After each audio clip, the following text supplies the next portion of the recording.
Hello বন্ধুরা, শুভ সকাল। তোমরা সবাই কেমন আছো? আশা করি সবাই খুব ভালো আছো, সুস্থ আছো। আর আমিও খুব ভালো আছি। কোচবিহার জেলার এই চট্টগ্রাম থেকে আমি সুস্মিতা আবারও চলে আসলাম তোমাদের সামনে খুব সুন্দর একটি ভিডিও নিয়ে। আমার এই নতুন ভিডিওতে তোমাদের সবাইকে স্বাগত ও অনেক অনেক ভালোবাসা নিয়ে শুরু করছি আজকের আরও একটি সুন্দর ভিডিও।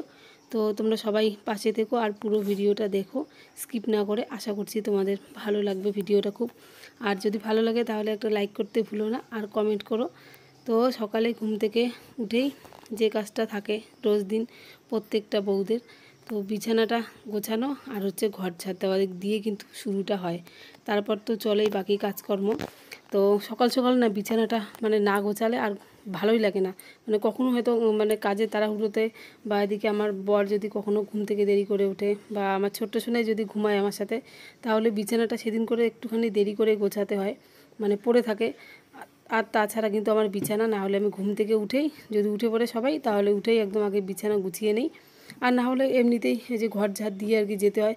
তারপর এসে আবার এই যে বিছানা গোছাও, বিছানা গোছালে তারপর আবার একবার ঘর ঝাড় দাও। নাহলে একদমই ভালো লাগে না, কারণ বিছানা থেকে নোংরা ঠোংরা পড়ে, তারপর ঝাড় না দিলে কেমন একটা যেন লাগে।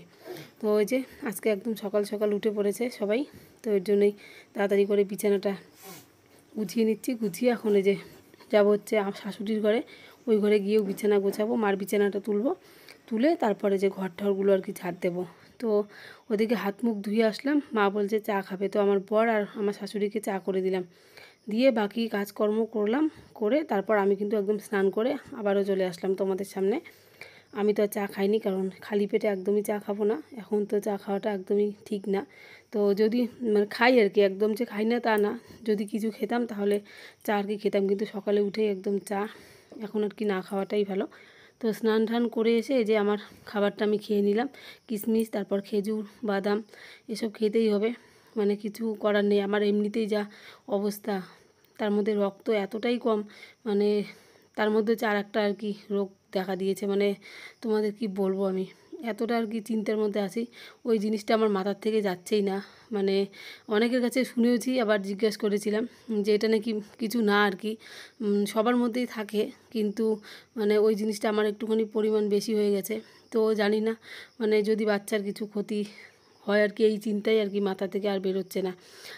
আমিও দেখেছিলাম মোবাইলের মধ্যেও অনেক কিছু আর কি ভিডিও দেখেছি, তো সেরকম আর কি কিছু না, কিন্তু তবু বুঝতে পারো একটা জিনিস যদি মাথায় একবার ঢোকে, ডাক্তারের কাছ থেকে শুনেছি, তো বুঝতেই পারো ওটার মাথার থেকে আর কি এত সহজে বেরোবে না। ওইটা নিয়ে আর কি চিন্তায় আছি। তো তোমাদের সাথে পরে আরেকদিন আমি সেই জিনিসটা শেয়ার করব। তো এদিকে যে তুলসী তলাটা আর কি ধুয়ে দিয়ে আসলাম। তুলসী তলা ধুয়ে কিন্তু আমি পুজো একদম দিয়ে এসেছি, পুজো টুজো দিয়ে একদম সোজা চলে এসেছি রান্নাঘরে। না হলে আবার পুজো দেওয়াটা পড়ে থাকবে, আর পুজোটা না সকাল সকাল দিলে তারপর দেখি বাকি কাজকর্মগুলোর মনে হয় আস্তে আস্তে করলেও তখন কিছু একটা মনে হয় না। আর যদি পুজোটা পড়ে থাকে না, সত্যি তখন এদিকে এদিকে কাজগুলো এগোতে চায় না, আর এদিকে একটা আলাদা করে পুজো দেওয়ার একটা আলাদা চিন্তা থাকে মাথার মধ্যে। আর রান্নাঘরে একবার যদি ঢোকা যায়, বুঝতেই পারো রান্নাঘরে তো রান্না তো আর যখন তখন হয় না, রান্না করতে তো একটু সময় লাগে না। তো এর জন্যই আগে পুজোটা দিয়ে আসলাম, তারপর এদিকে যে রান্নাবান্না এখন হাত লাগালাম, তাহলে রান্নাবান্না আমার এদিকে দেরি হলো, আর পুজো দেওয়ার তো আলাদা করে আর চিন্তা থাকবে না। তো এদিকে যে আমার বর নিয়ে এসছে হচ্ছে বাজার থেকে মাছ, পাবদা মাছ, আর নিয়ে এসছে হচ্ছে লোকাল রুই মাছ, আমার শ্বশুরমশাই তাহলে খেতে পারবে। আর এদিকে আমি কাঁঠালের বীজ ভাজা করলাম, আর তারপরে যে পাবদা মাছে যে রান্না করলাম তোমাদের সঙ্গে তো শেয়ার করলামই। তো একটুখানি সর্ষের তেল দিয়ে কিন্তু মাছটা ঢেকে দিয়েছিলাম, তাহলে কি হয় খেতে ভালো লাগে। তো এই যে আমার মাও কিন্তু এদিকে বেরিয়ে পড়েছে যাওয়ার জন্য। আমার মা সেদিন থেকে ছিল, তোমাদের তো বলেছিলাম। তো আজকে আর মা থাকবে না, কারণ আমার মার কি বলবো, এমনিতে তো এখন বর্ষাকাল, বুঝতেই পারো এখন জমিতে অনেক কাজ লেগেছে, তার মধ্যে মার আর কি ওষুধ শেষ হয়ে গেছে। তো মাকে তবু জোর করলাম যে আজকের দিনটা থাকতে, তো বলছে না থাকবে না, আর আজকে আকাশটা একটুখানি ভালো আছে, তো এর জন্য চলে যাবে। সবারই এক এক আর কি জীবন, বয়স হয়ে গেলেও যতই মা হোক, আর কি বলবো, বয়স হলেও কিন্তু সংসারের টান সববার থাকে, যতদিন আর কি আমরা আছি ততদিন এই সংসার জীবন আমাদের পিছু ছাড়ে না। সত্যিকারে মেয়েদের জীবনটা বড়ই অদ্ভুত না, মা হয়েও আজকে আমার বাড়িতে থাকতে পারবে না। মারও সংসার, আমারও যেমন বিয়ের পর সংসার হয়েছে, আমার মারও সংসার ঠিক তেমনি আছে। তার মধ্যে আমাদের তো ভাইও নেই, আমার মার একদম কি বলবো, রান্নাবাড়া সব কিছু আমার মারই করতে হবে। আমারও বিয়ে হয়ে গেছে, বোনেরও তো বিয়ে হলো কয়েকদিন আগেই। কয়েকদিন আগে বলতে মানে 1 বছর আর কি হলো। তো ওই যে আমার বর নিয়ে যাবে, তো এই যে দাঁড়িয়ে আছি সবাই বাইরে।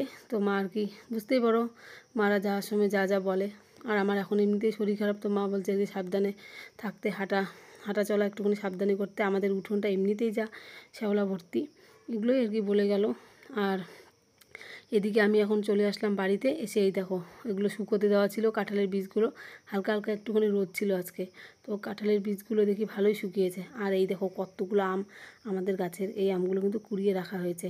তো আমার ননদরা কিছুটা আম নিয়ে যাবে আর কয়েকটা রেখে যাবে, আমরা খেতে পারবো। মানে নিজের গাছের দেখি যে কোনো জিনিস থাকলে তারপর খেতেই ইচ্ছে করে না, পড়তেই থাকে তবু ইচ্ছে হয় না যে একটা আম কেটে খাই। আর এদিকে এই যে আমার ননদরা নিয়ে এসছে লটকা, এই লটকাগুলো কিন্তু কেনা না, গাছের লটকা, মানে আমাদের মানে আমার ননদ যে আছে, আমার ননদের গ্রামের বাড়ি থেকে নিয়ে এসছে, আমার ননদের ভাস্তি। তো ওই যে আমাদের বাড়িতেও নিয়ে এসছে কিছুটা লটকা, কিছুটা মানে অনেকগুলো। লটকা খেতে তো খুবই ভালো লাগে, কিন্তু আবার বেশি খেলে পেটে ব্যথা করবে।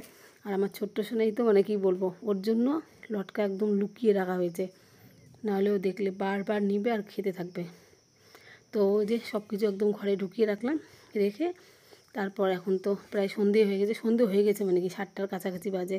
তো আমার বর কিন্তু আমার মাকে একদম নামিয়ে দিয়েই চলে এসছে। আর এই যে আমার ননদরাও কিন্তু থাকবে না, ওরাও চলে যাবে। তো আর কি একবারে খাওয়া দাওয়া করেই যাবে, তো টোটো আসবে 9টার দিকে। তো এদিকে আমার ননদ আমাকে তাড়াতাড়ি করে সবজিপাতি কেটে দিচ্ছে, আর আমি এদিকে রান্নাটা করে ফেলছি, তাহলে আমাদেরই আর কি, আমারই ভালো, রান্না করতেই হবে। আর এদিকে বাড়িতে এই যে মাসি আছে আর কি, দেখতেই পাচ্ছ।